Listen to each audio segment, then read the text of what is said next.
Om Namo Bhagavate Ramakrishnaya for Seekers of God. Spiritual Talks of Mahapurush Swami Shivananda. Continuation of Chapter 71. Reminiscences of Swami Vivekananda by Mahapurush Maharaj. Page 191, Episode 160. Mahapurush Maharaj Ji continues his reminiscences of Swami Vivekananda. Then, after moving about here and there for some time, Swamiji went to Rishikesh for spiritual practices with some of us, his brother disciples. There the days and nights were spent in intense austerity, tapasya, spiritual practices and discussion on Vedanta. Swamiji would say that he had never before had such joy in his life.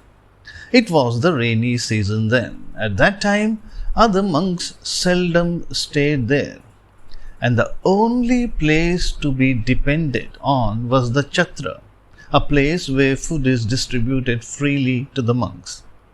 In those days, Rishikesh was really an ideal place for spiritual practices. Now the place has turned into a small township. After some days had been spent thus in spiritual practices and Vedantic discussions amidst great joy, Swamiji was laid up with fever.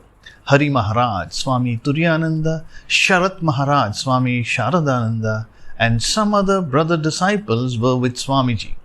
The fever began to increase, but there was no physician near the place, neither an allopath nor a Kaviraj, an Ayurvedic physician.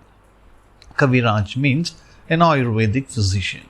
So all of them became very anxious about him. Swamiji's brother disciples became very anxious about him.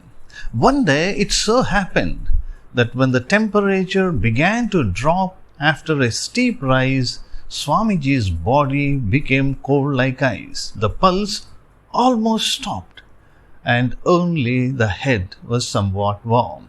Swamiji could not talk, and there was no hope of life. All were at their wits' end, and they began to pray to the Master, Sri Ramakrishna, in great distress. Master, Thakur, do please save us from this calamity. Do please bring Naren round. Or, if you choose to take Naren away, then take us too along with him, along with Swamiji. All were in agony, and yet they were helpless. One of the brother disciples had gone down to the Ganga, where an old monk was bathing. He, the old monk, belonged to those parts and lived there always.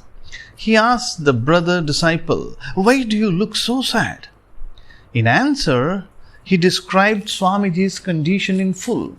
Then the monk came to Swamiji, examined him thoroughly and said, "You need not worry. I shall give you a medicine which you should grind with a little people powder and honey and apply it to his tongue. You will soon find him reviving." Saying this, the old monk returned to his hut and gave some medicine that looked like ash. The other ingredients were also procured, and after pasting these properly, as directed by the old monk, the medicine was applied to Swamiji's tongue.